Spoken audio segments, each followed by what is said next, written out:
कभी गौर किया है कि जब कोई इंसान किसी भरे हुए कमरे में किसी पार्टी या कह सकते हैं किसी अहम मीटिंग में दाखिल होता है? हाँ, जहाँ बहुत सारे लोग पहले से मौजूद हों। बिल्कुल। तो अचानक उसे ऐसा क्यों लगने लगता है कि हर किसी की नजर उसी पर है?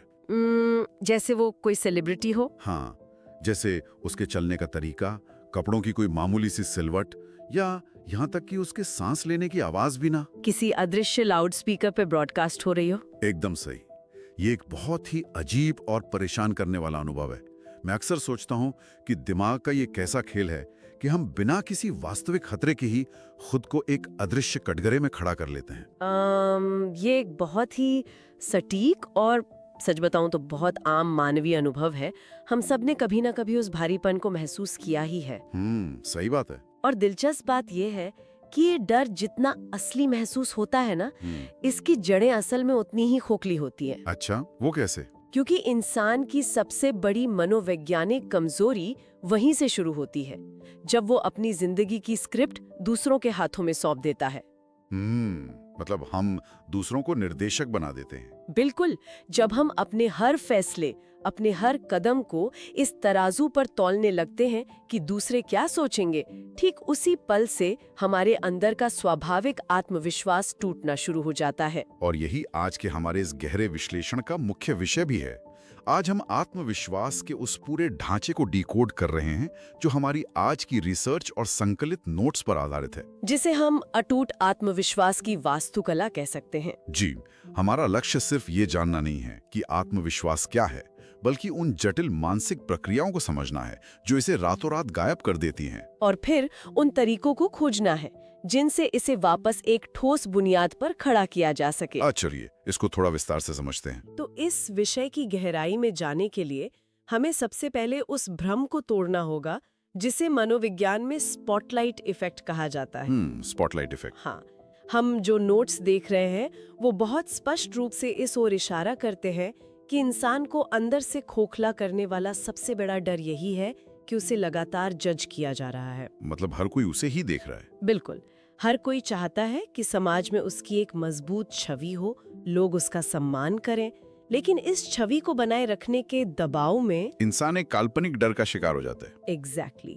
यहाँ जो बात सबसे दिलचस्प है वो ये है कि कड़वा सच ये है कि बाहर की दुनिया में लोग वास्तव में किसी को उतना नहीं देख रहे होते जितना इंसान खुद अपने दिमाग में सोच रहा होता है। मतलब ये पूरा का पूरा कोर्ट रूम जहाँ हम खुद को कटघरे में खड़ा पाते हैं, वो सिर्फ हमारी अपनी खोपड़ी के अंदर चल रहा है। बिल्कुल। देखिए, हम सभी अपनी अपनी दुनिया के केंद्र में होते हैं। हाँ, हर किसी को अपनी ही पड़ी है। सही कहा।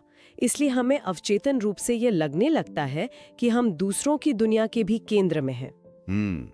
जो कि सच नहीं है। सच्चाई ये है कि हर इंसान अपनी ही जिंदगी की उलझनों, अपनी इनसिक्योरिटीज और अपनी रोजमर्रा की समस्याओं में इतना डूबा हुआ है कि उसके पास दूसरों को हर पल बारीकी से जज करने की ना तो फुर्सत है और ना ही मानसिक ऊर्जा। एकदम सही। मुझे यहाँ एक एनालॉजी सूझ रही है। अच्छा। अब मान लीजिए एक बहुत बड़ा थिएटर है। अच्छा। और स्टेज पर बहुत सारे लोग खड़े हैं। हर इंसान को लग रहा है कि ऊपर से गिरने वाली वो जो सबसे तेज स्पॉटलाइट है ना, वो सीधे उसी के चेहरे पे पड़ रही है। बिल्कुल। उसे लग रहा है कि अंधेरे हॉल में बैठे दर्शक सिर्फ उसी की हरकतों को घूर रहे हैं। लेकिन असलियत कुछ और ही होती है। एकदम सही।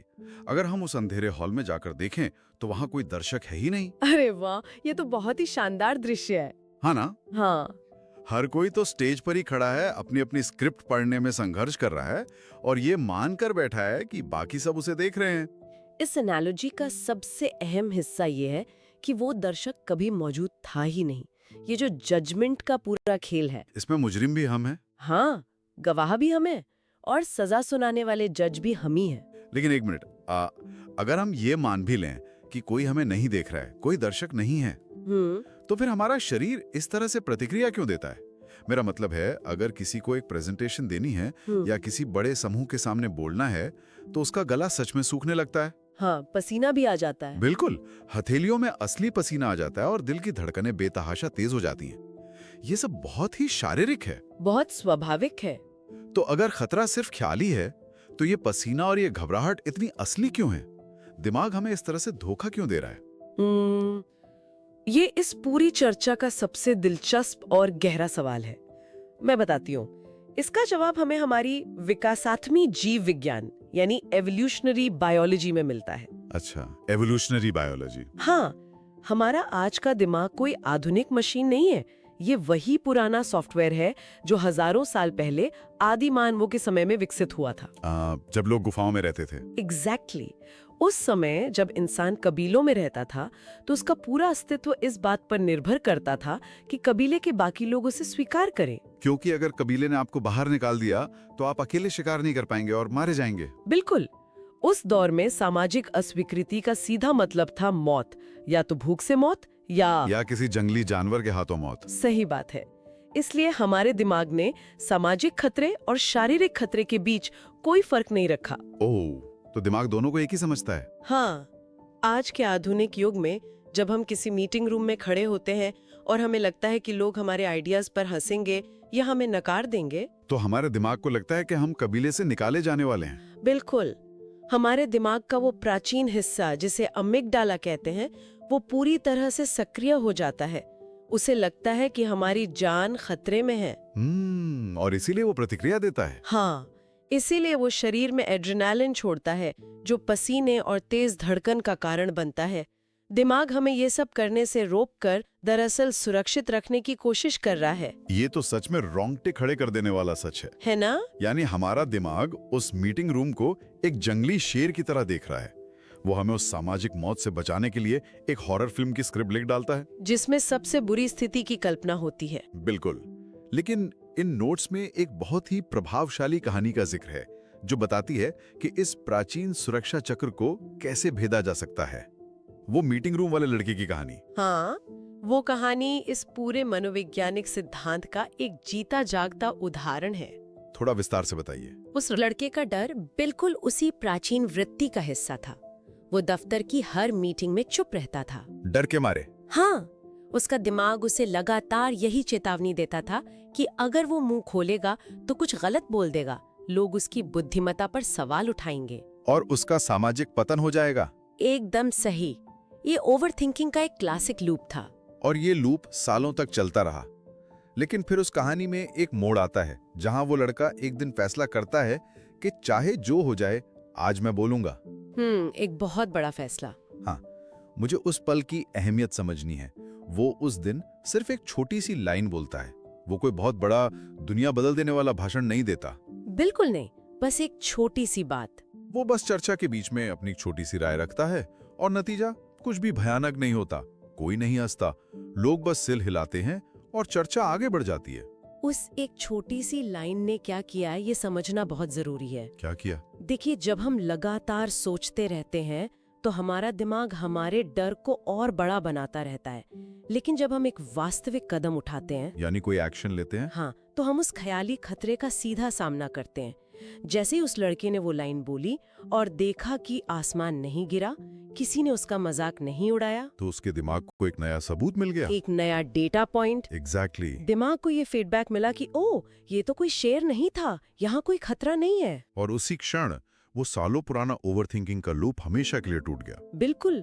ये इस बात का प्रमाण है कि डर का इलाज उसके बारे में और ज्यादा सोचना नहीं है, बल्कि उसके बीच से होकर गुजरना है। मतलब उस डर का सामना करना है। हाँ, एक बहुत ही छोटा सा व्यावहारिक कदम हमारे दिमाग की पूरी वायरिंग को बदल सकता है। यहाँ एक बात बहुत ही रोचक हो जाती है। अगर सबसे बुरा परिणाम सच में कभी होता ही नहीं है, तो हमारा दिमाग इस डर को इतना बड़ा क्यों बना देता है? क्या एक लाइन बोलना सच में माउंट एवरेस्ट चढ़ने जैसा लगता है? ये बहुत अच्छा सवाल है। हमारा दिमाग ऐसा इसलिए करता है क्योंकि उसका काम हमें खुश रखना नहीं, बल्कि हमें जिंदा रखना है। अच्छा, सुरक्षा सबसे पहले। हाँ, वो हमेशा सबसे बुरी स्थिति यानी वर्स्ट के सिनेरियो की कल्पना करता है ताकि हम पहले से तैयार रहें। लेकिन ये कहानी साबित करती है कि ये डर अक्सर एक धोखा होता है। ये बात बहुत ही तसल्ली देने वाली है कि सबसे भयानक स्थिति अक्सर सिर्फ हमारी कल्पनाओं तक ही सीमित रहती है। बिल्कुल। लेकिन यहाँ एक और चुनौती सामने आती है। हमने ये तो समझ लिया कि दिमाग का डर झूठा है और उसे छोटे कदमों से तोड़ा जा सकता है। पर जब कोई इंसान सालों से उस डर के साये में जी रहा हो, तो अचानक से उसके शरीर और उसके व्यवहार में वो आत्मविश्वास कैसे लाया जाए? ये एक बहुत ही व्यवहारिक पड़ाव है। हाँ, हमारे संकलित नोट्स इस पर क्या कहते हैं?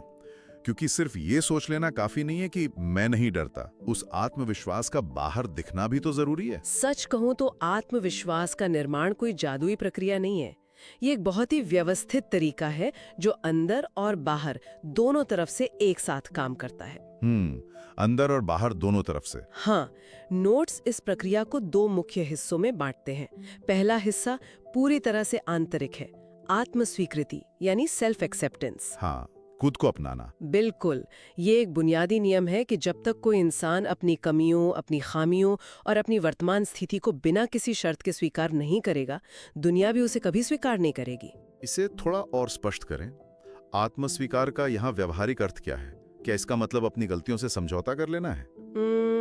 नहीं, समझौता करना नहीं, बल्कि वास्तविकता का सामना करना। अच्छा। इसका मतलब है कि यह स्वीकार करना कि हाँ, मुझ में ये कमी है या मुझे इस विषय का पूरा ज्ञान नहीं है, लेकिन इसके बावजूद मेरी एक अहमियत है। मतलब अपनी कमजोरी को छुपाने की कोशिश ना करना। एग्जैक्टली। जब इंसान अपनी असुरक्षाओं को खुद ही स्वीकार कर लेता है, तो कोई और उनका इस्तेमाल उसके खिलाफ हथियार के रूप में नहीं कर सकता। ये तो बहुत गहरी बात है। हाँ, जो खुद से नहीं लड़ रहा होता, वो बाहर की दुनिया का सामना कहीं ज्यादा मजबूती से कर सकता है। ये बात पूरी तरह से तर्कसंगत लगती है। और इसका दूसरा हिस्सा क्या है?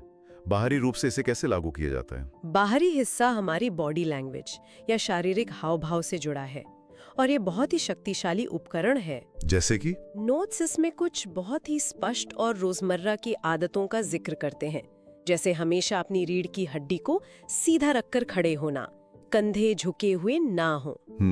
पोस्चर सही रखना। हाँ, और जब किसी से बात की जाए तो आंखें चुराने के बजाय सीधे आंखों में आंख डालकर संवाद करना। Eye contact. बिल्कुल। और सबसे महत्वपूर्ण है बोलने की गति।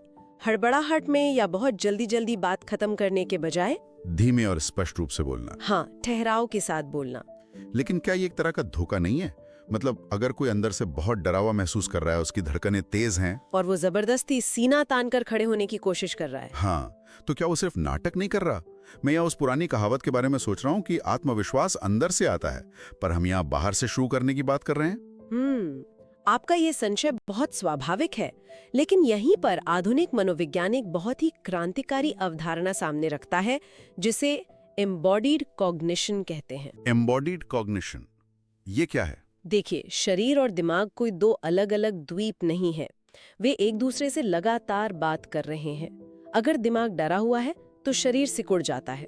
ये तो हम सबने महसूस किया है। लेकिन इसका उल्टा भी उतना ही सच है। उल्टा सच है? मतलब शरीर दिमाग को निर्देश दे सकता है? बिल्कुल। अगर अंदर से घबराहट होने के बावजूद कोई जानबूझकर अपनी बॉडी लैंग्वेज को मजबूत और आत्मविश्वासी बनाता है, जैसे गहरी सांसें लेना। हाँ, गहरी और शांत सांसें लेता है, सीधा खड़ा होता है, तो शरीर दिमाग को एक नया सिग्नल भेजता है। अच्छा। शरीर कहता है, देखो हम बिल्कुल सीधे खड़े हैं, हमारी सांसें सामान्य हैं, हम छिप नहीं रहे हैं।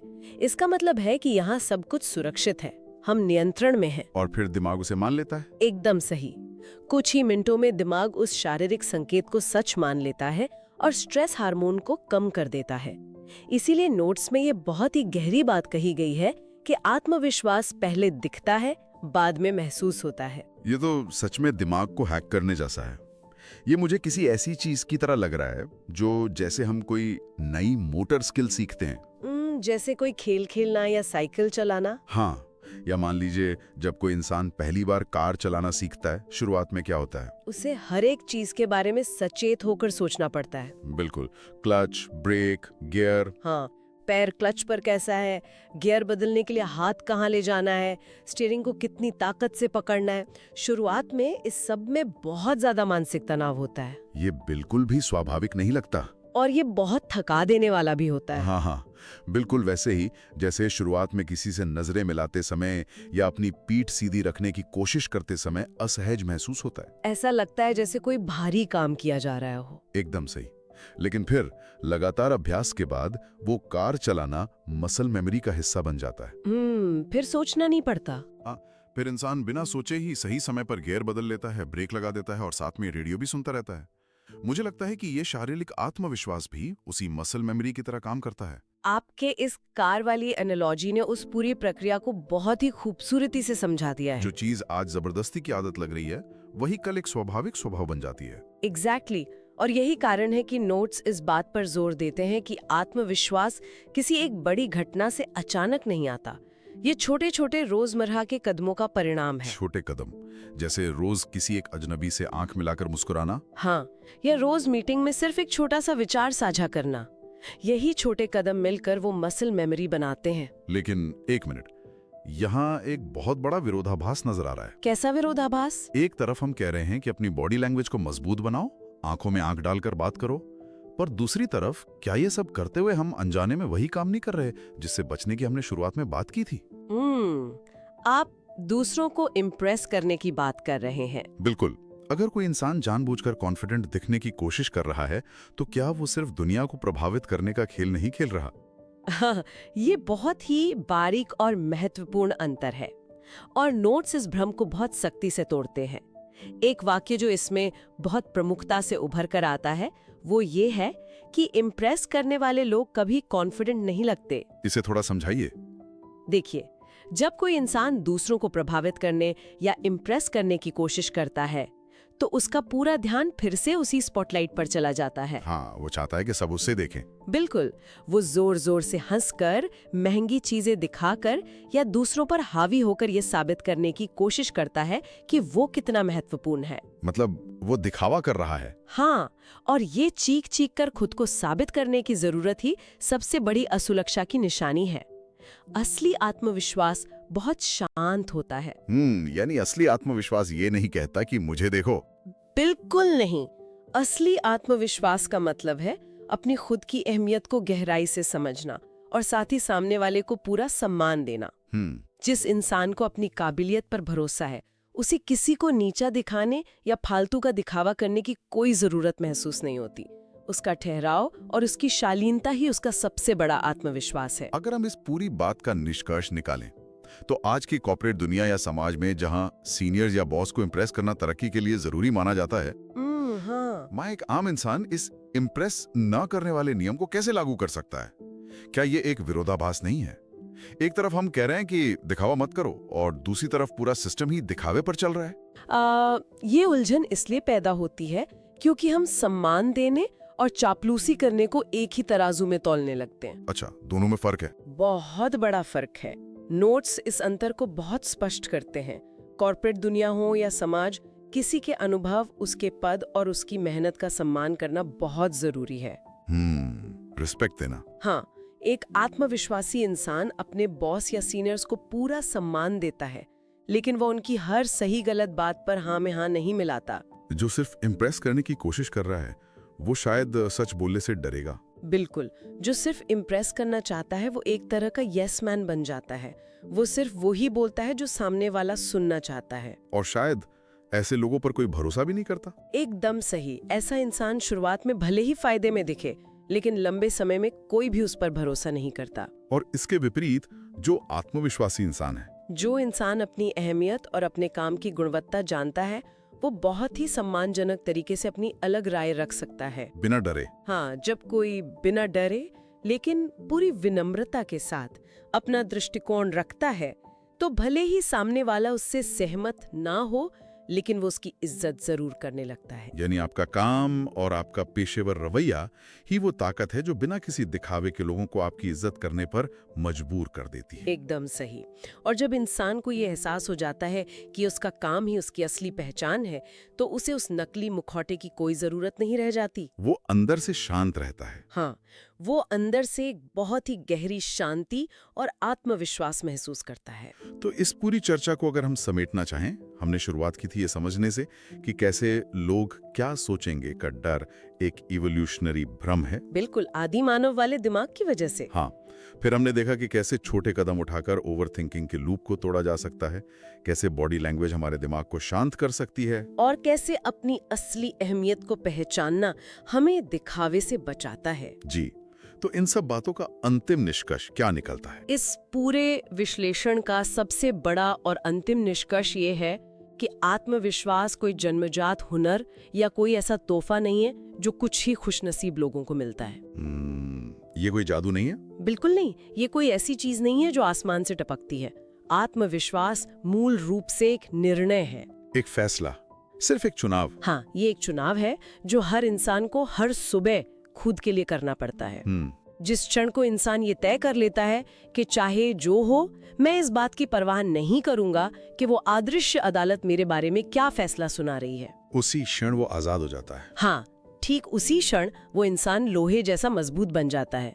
देखिए, डर कभी पूरी तरह से खत्म नहीं होता, अमिगडाला कभी पूरी तरह से शांत नहीं होता। घबराहट तो होगी, बिल्कुल, लेकिन उस डर और उस घबराहट को महसूस करने के बावजूद आगे बढ़ने का फैसला लेना ही असली आत्मविश्वास है।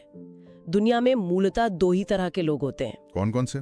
एक वो जो पूरी जिंदगी उस ख्याली स्पॉटलाइट के डर से छिपकर जीते हैं, और दूसरे वो जो उस डर को जानते हुए भी बाहर आते हैं, कोशिश करते हैं और अपनी जिंदगी अपनी शर्तों पर जीते हैं। और ये तय करना कि हम उन दोनों में से किस श्रेणी में आना चाहते हैं, ये पूरी तरह से हमारे अपने हाथों में है। बिल्कुल, हर बार जब हम किसी नई स्थिति का सामना करते हैं, हर बार जब हम अपनी रीढ़ सीधी करके खड़े होते हैं, तो हम उस दूसरे तरह के इंसान बनने की दिशा में खुद को एक वोट दे रहे होते हैं। ये एक बहुत ही शक्तिशाली और विचारोत्तेजक निष्कर्ष है। हमारे संकलित नोट्स ने आज वास्तव में कई परतों को उधेड़ा है। बिल्कुल। लेकिन इस गहरी चर्चा को समाप्त करने से पहले एक सवाल है जो इन सभी सिद्धांतों को एक अलग ही रोशनी में खड़ा कर देता है। ये सवाल किसी किताब में नहीं लिखा है, लेकिन ये इस पूरी बातचीत की गूंज है। मैं सुनना चाहूंगी। कोई हमें देख रहा है, कोई हमारी गलतियों को नोट कर रहा है, या कोई हमें जज कर रहा है, तो क्या होगा? एक बहुत ही अलग दुनिया होगी। हाँ, उन 7 दिनों में लिए गए फैसले कितने अलग होंगे। जोखिम उठाने की क्षमता, बेबाकी से बात करने का तरीका और सपनों का दायरा कितना बदल जाएगा। बहुत ज्यादा। क्या हमारी असली क्षमता, हमारा वास्तविक पोटेंशियल उसी दिन से बाहर आना शुरू नहीं हो जाता जब हम दूसरों की उस अदृश्य अदालत में खुद को पेश करना हमेशा के लिए बंद कर देते? बिल्कुल सही कहा। ये एक ऐसा विचार है जिसे हर इंसान को अपने एकांत में जरूर खोजना चाहिए। इसी सवाल के साथ हम आज का ये गहरा विश्लेषण यहीं समाप्त करते हैं। विचार कीजिएगा उस अदृश्य स्पॉटलाइट पर, और हमेशा याद रखिएगा, थिएटर के दर्शक अक्सर अपनी ही स्क्रिप्ट पढ़ने में बहुत ज्यादा व्यस्त होते हैं।